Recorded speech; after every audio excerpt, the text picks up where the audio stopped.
Welcome into WTOL 11 Sports Extra. I am Jordan Strack. It is episode 6, and this week, Cam Coutcher, the head coach of the Maumee Panthers, joining me. And Cam is somebody I've known for, a long time now. So I first met you. You were my baseball coach when I was 13 years old. So it's been a little while. So this is like a weird, really cool roundabout thing for me here. We're going to talk about all sorts of stuff. But let's just address it right up top. As a 13-year-old, did you think that I had I'm kidding. I had no potential for it. But you did. I always tell this story, Cam, is I never pitched, and you're like, yeah, we'll throw you on the mound. And I pitched, and I actually did all right because I threw so slow that nobody else could hit it. And that kind of worked out for me. Yeah, I mean, when you throw strikes. Just throw strikes, baby. Yeah, just go up there, throw strikes, and I think it was my dad that maybe made me put you in, though, Jordan. I don't know if it was my call but I mean, he's your neighbor. Yeah, he was my neighbor, and he's like, you know what? I feel bad for this kid. So threw me up there. Yeah, no, I appreciate that. All right, let's talk about all sorts of stuff here, Cam. Let's just rip the Band-Aid off. I'm going to address it right off the top, and then we don't have to really talk about it again. But you guys know what the losing streak is at. The kids understand. It's at 35 right now, I believe, 35. How do you keep kids motivated? Because I know in our conversations, you've always said that the kids don't seem to worry about it. How do you keep them motivated when you haven't won like you want to?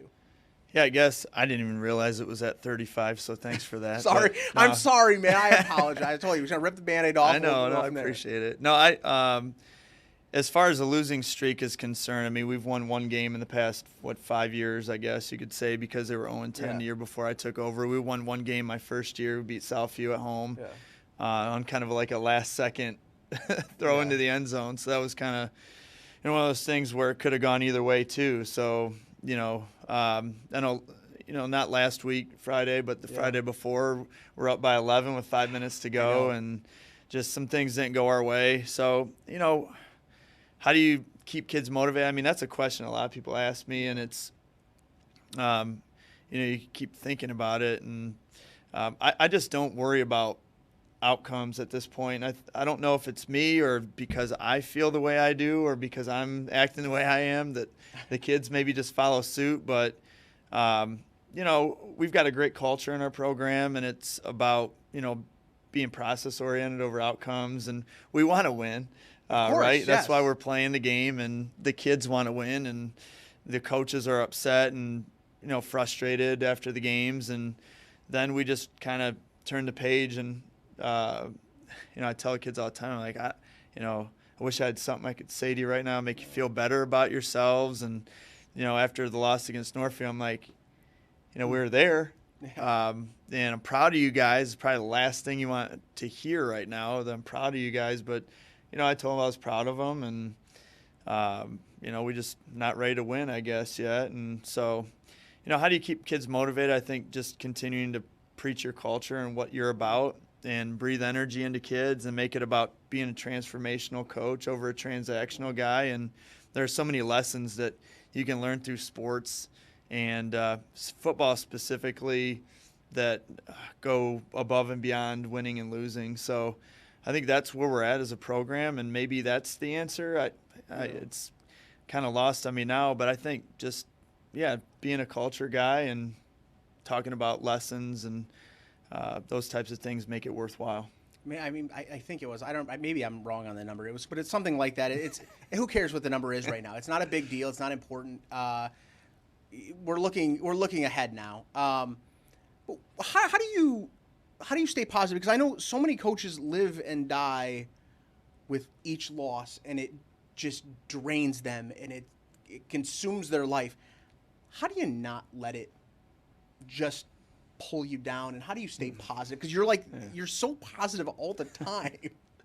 I think just being a young coach and going through a lot of ups and downs as a young coach in baseball specifically, we did really well. We'd do really well for a couple of years, and then there would be the ups and downs and peaks and valleys, and you kind of get frustrated, and I took it home with me, and I would be tough, a guy to live with my wife Nancy, she would tell me all the time, you don't have to take it so personally, but it is. It's something that you look at and you ask yourself, is there something I could be doing better or different? And you look at that. But I used to take it personally when I think was a little bit younger coach, and now that this is year 22 for me, so figuring out. The coolest thing that happened to me when I applied for the Maumee job was there was a question on the job application that said, "What is your coaching philosophy?"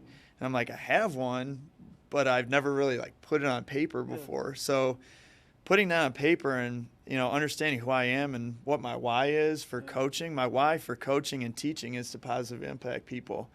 So does a scoreboard indicate success to me? It doesn't, because what I want to do is positively impact people. So if I can be that guy that the kids need right now, maybe I was put at Maumee over these tough years to be that guy that can lift people up and make people enjoy what they're doing through tough times. But, we're hoping to turn the corner here pretty soon and, get some success on the scoreboard. But I mean, that's easy for me. You read a lot of books about leadership and culture, and one of the better books I read was You Win the Locker Room First. Mike Smith and John Gordon co-wrote it, and they talk about that. They talk about winning at home. You got to win at home first before you can do anything else, and not bringing that stuff home or taking things personally when you lose a game, I think was a good lesson that I learned from that, and just trying to take and apply different things I learned through reading books, I think is something I've done over the past probably 5 or 6 years. That's interesting. I said this because you recently became the athletic director at Maumee, and I think I said this in a tweet. I don't know anybody that loves Maumee like you do. You have been so loyal and passionate about Maumee. I get it. I mean, I grew up there. I understand what Maumee's about. Why is it though? Why do you have that love for Maumee? To answer that, I think it's pretty simple. I moved around a lot when I was a kid.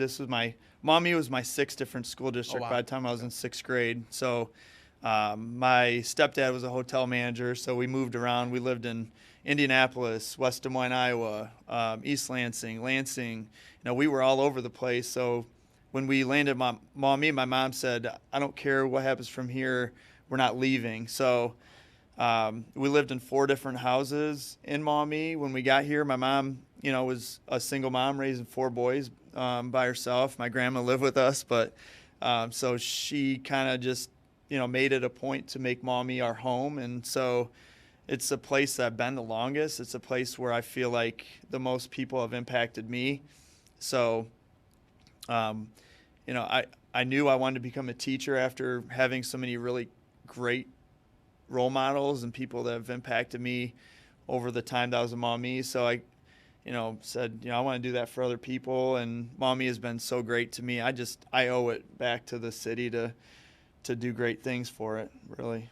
I think that's so cool. And I know there's so many people that come through Maumee, but it's such an interesting, community, because there's so many people that go to Maumee, and it I don't want to say, it connects itself to you, and you don't leave. There's guys on your staff that have been in Maumee for forever. Like Conrad Kovo's been around for 100 years.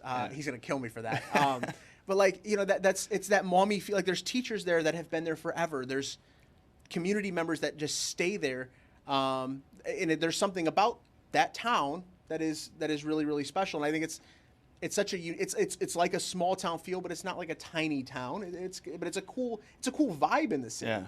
Yeah, I tell people that all the time. It's a small town feel, but it's got a lot of the amenities of a big town. You've got all the different. We have access to so many different things around Maumee. So the town, I like what they're doing with Uptown right now, and I think a lot of people it's gonna be a place where I feel like a lot of families will want to come move into in the near future. I feel like you might be. I think Mayor Carr's done after this term. You might be. We're gonna throw mayor onto your title as well. You got athletic director, and let's talk about the AD thing, because you were a teacher and then you took over as the athletic director this year. Why did you make that decision? Why did you feel that was the right time? And was it hard to step out of the classroom? Yeah, that was. To be honest with you, I didn't apply for the job until 15 minutes before the posting was going to come down. Oh, seriously? So yeah, it was. I was sitting at my daughter's softball game. She was in a tournament up at Rolfe Park, and I'm sitting there. I'm like, man, so I got on my phone and I applied on my phone, because the way we do it, if you're an internal candidate, you don't have to give letters of recommendation and things like that. So I applied for the job, and just to me, stepping out of the classroom is the most difficult decision I've ever made. I love teaching. I love it. I did it for 21 years, and I love the difference you can make with kids every single day. Kids walk through that door. You don't know what kind of morning they had or where they're coming from, or so you can be a person, not just a teacher, because I love teaching English, don't get me wrong, but just being around kids and being able to impact kids every day was something I knew I could do as a teacher, and I didn't know that I'd be able to make as big of an impact as an athletic director. So finding reasons or ways to get out from my office, going in between bells, trying to get into the different elementary schools and Gateway. I haven't been able to do a ton of that yet, but I want to do that, and I want to try to make as big of an impact doing that as I did as a teacher. But that's something that I'm going to have to really be creative with the way I operate my schedule. What have you learned in these first couple months on the job that maybe you didn't realize that you had to deal with as an athletic director? Yeah, I mean, Matt Schindler did a great job. He was super organized, and I'm grateful for that, because he set me up really, really well schedule-wise. Everything was finished for this year, pretty much. Had to tie up some loose ends, but I didn't know anything. I will be honest with you. I didn't know anything. So my first day on the job, it was kind of one of those things where you walk in, you sit behind a desk that wasn't yours, and the decorations in there aren't yours, so it doesn't feel like your place. And then so it took me about a week to get all that done. My wife helped me set up my office, and then just as things have come up, really you go, oh, okay, so this is part of my job. And I always say, instead of it's something you have to do, I say it's something that you get to do. So, I get to do this as part of my job. I get to do this as part of my job. And Michelle Greenawalt is an amazing secretary. She knows the job a lot better than I do. So she's been great in the transition. And Gretchen Brown and Brian Buck and Steve Kukulski are assistant ADs, and they've done a great job with covering events for me in the fall, so that I can free up my schedule a little bit, so I can be a coach and be a dad and a husband at the same time. So to answer your question vaguely, I didn't know anything. So I can be honest, yeah. And when I say, like this, you just gave me the perfect example. When I say that you get to Maumee and you stay in Maumee, like you just said, Brown, Buck, Kukulski, I had all three of them as teachers when I was at Maumee. I graduated in 2003. I had all three of them while I was there, and they're all still there, which is I love. That's what I love about going back, is like, you go back to Maumee, I go to speak at an event or whatever, and like there's so many familiar faces, which I absolutely love. I do want to address this too. So you surprised me on air the other day, and I'm crying like a baby on TV. Everybody in this building knew that I was going to cry when this happened too, because I'm so soft. It's unbelievable. But I appreciate that. It was a very cool honor, and I appreciate it. No one ever surprises me. It doesn't happen. I don't get, like, most of the time I can't be surprised, and you successfully pulled it off. So I appreciate it. Coming from you, I thought that was really cool to have you doing it. So thank you publicly. I've said it privately, but thank you publicly for the honor that you bestowed upon me the other day, which is really, really cool. Very well deserved. Well, so. I appreciate that. So I appreciate it. That's done. We're moving on. Okay, so you were a baseball coach for a really long time, and you had a ton of success doing that. A couple years ago, you made the decision to go just football. What made you make that decision at that point in your life?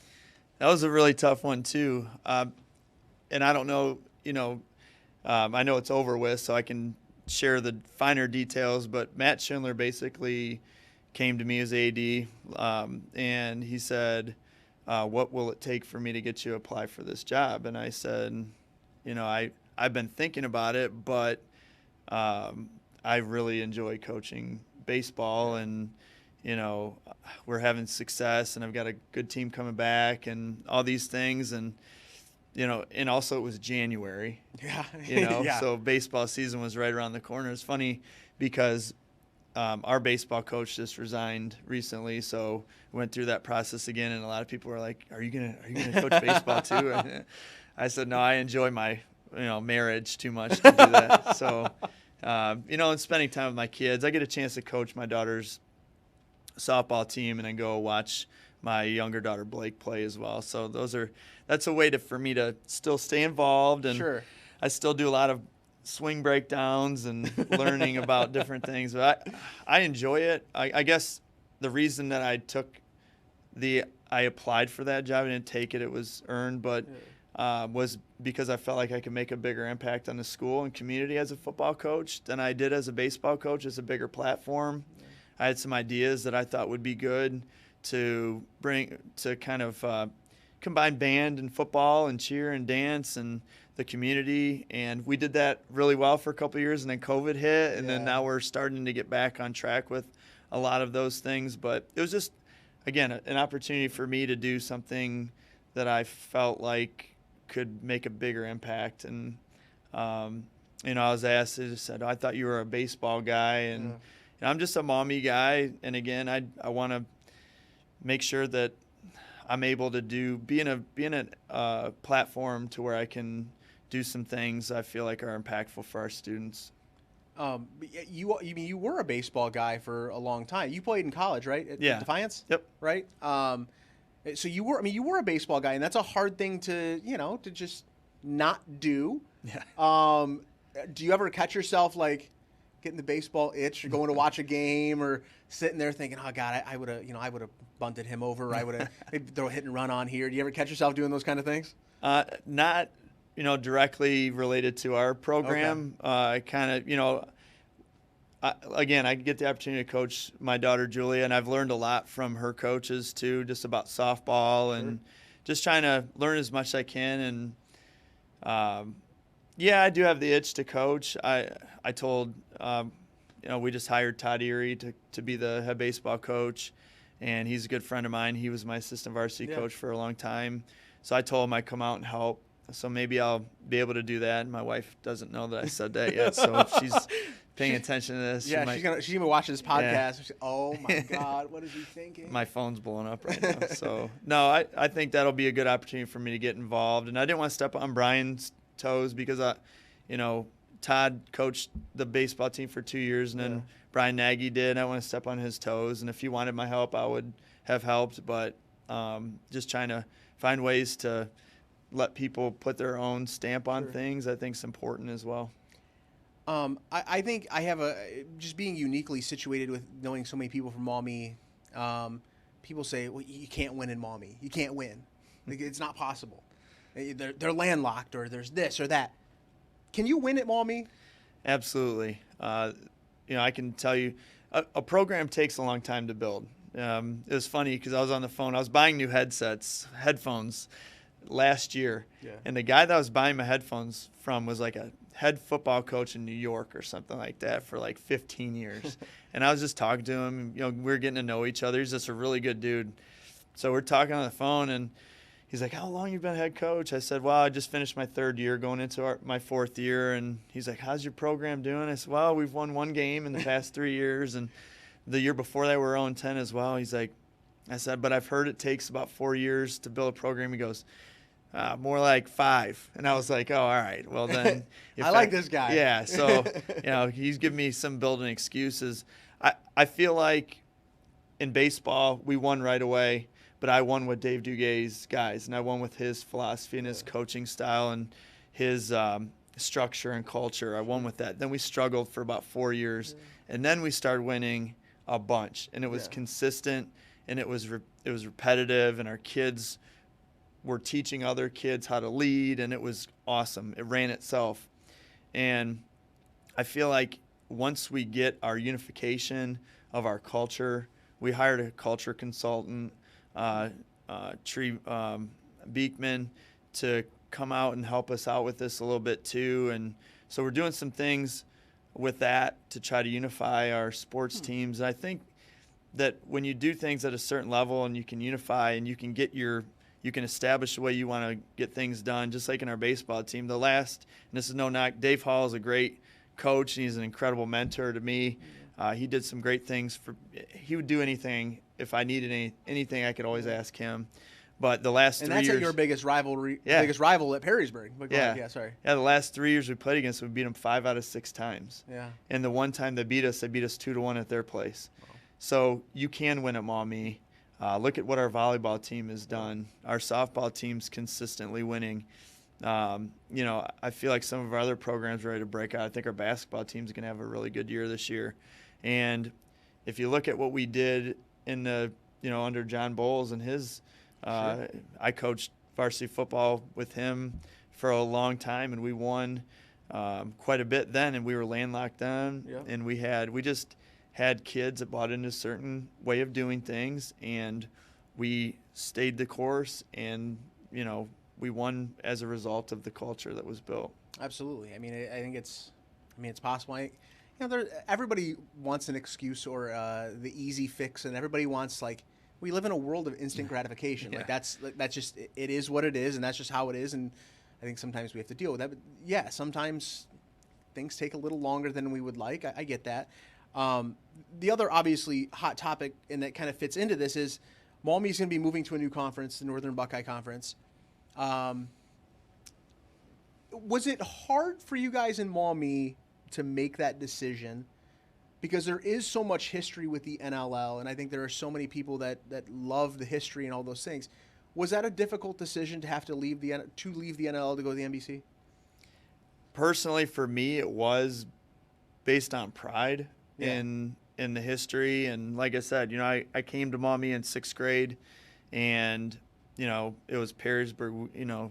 That was the rivalry, Perrysburg, and.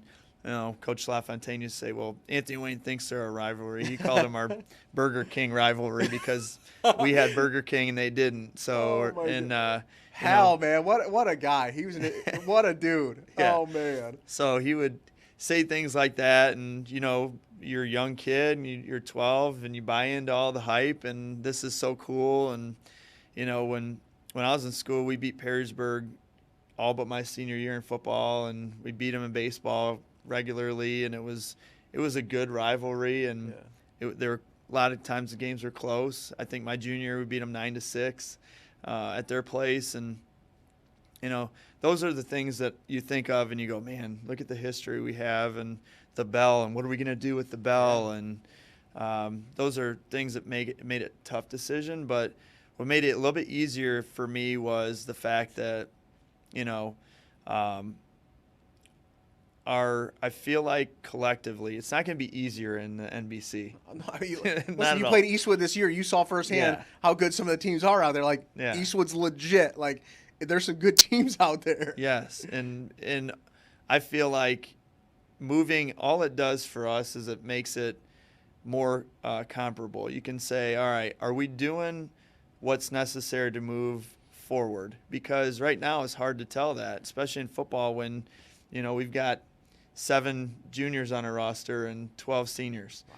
And, Perrysburg and Anthony Wayne probably have 40 between those two classes. And it makes it more difficult to find out, is what we're doing right now working? And so at least, if nothing else, we'll be able to see, what we're doing is helping move the needle forward. And, I think it'll benefit our female athletes more. Because, in no disrespect to the NBC, but Perrysburg, Anthony Wayne, Napoleon in basketball, I mean, sure. you're going up against in Northview. I could go on and on. I mean, it's a buzzsaw, especially for our female athletes that have been struggling a lot longer than our male athletes to win. When you look at do you have Perrysburg on the schedule for next year? We do not. Do we know when the last time Maumee didn't play Perrysburg in football? I don't. No. I don't. Off the top of my head, yeah. I mean, it's been a long time, and so have you had those conversations with Chuck Jaco? And what do you do with the bell? What's going on? How do you make this happen? Yeah, those are conversations we're going to have. Definitely, Chuck. in my transition, Chuck's been an amazing resource too. He's been really helpful to me, so I appreciate what he's done to help the transition. All the ADs in the NL are great guys, and Richard Brown has been super helpful as well. And so I'm grateful to be coming in when I am, and then I'll get to know the NBC guys, I'm sure, down the road. But yeah, Chuck and I have got to have that conversation and see what we're going to do. I don't want to throw any ideas out there now, but well, go ahead. No, it's just between me, you, and the cameras. Let's we can spitball here, Cam. What can we like? How do you? I mean, because you can't play at week 10 probably, right? Because they're going to have an NLL schedule. You're going to have an NBC schedule, so you probably can't do it week 10. If you do it, can you do it in week 3? Does it still have that same buzz? I mean, Napoleon and Defiance play week 1 every year. Yeah, and that's I think that's incredible. Like it's such a cool way and unique way to start a season.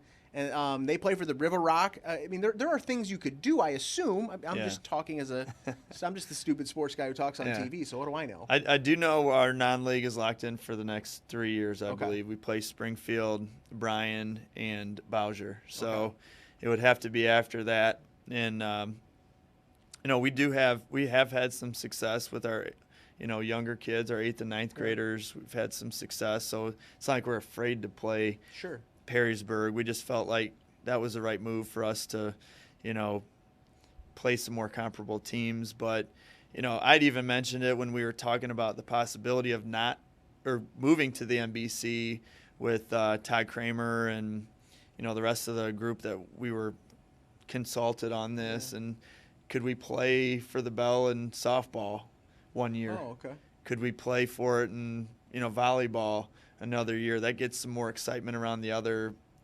teams that are playing Perrysburg. If for the next 3 years, maybe we could play them in a sport that's not football related. I don't know if they'll go for that or if that would be a really, popular decision or thing. I can hear the old head sitting at Dale's right now saying, "Oh, this guy, this young Cam guy, what's he doing right now?" I can hear him right now. And you've heard him for years. That's okay. Yeah, we've got to have thick skin, I guess. I've been my wife doesn't sit in the stands for a reason, and so I have thick skin. I think it's funny when you're trying to make decisions that you feel like is best for kids and best for Maumee, and again, you've got people who are very loyal and faithful to Maumee who are not liking this move, and it's uncomfortable. Change is uncomfortable for a lot of people, and I kind of embrace it, and I know that it's good for people, but we'll get back to playing Perrysburg. I guarantee you at some point. All right, while we're talking about controversial things, let's talk about the traffic on Conan. No, I'm kidding. I am kidding. I'm not the mayor of Maumee yet. I am not going to bring that up. I want nothing to do with it. I see the Facebook messages. You people are nuts. I'm not dealing with it. I'm just kidding. As last thing here, Cam, before we let you go, what's the direction? What's next for you? What's next for Maumee? What's next for football and I guess an athletic department as a whole? What kind of things are you excited about looking to the future? Just excited about building a relationship between our older teams and the youth, and trying to establish some, again, unification, working together with all the sports teams, and just being, I guess, somebody who, as an athletic director, who's going to be at everything and make sure that the kids understand that we care about what they're doing. Just had the opportunity to go to Music and Motion on Saturday. I've never been. It was really cool. Yeah. And got a couple of our football players to come out, too, to support them as well. And just doing those types of things. We have a great support staff. We've got a Panther pack. We won the belt a couple weeks ago. And we've got some great initiatives that we're starting already and that don't have anything to do with me.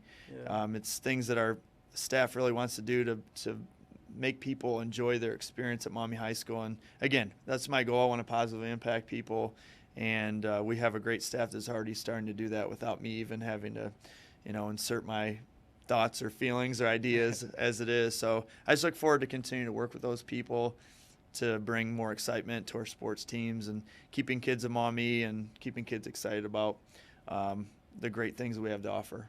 I could go all day with you, Cam, sitting here talking about Maumee and the old days, and we could go all day, but I appreciate you stopping in.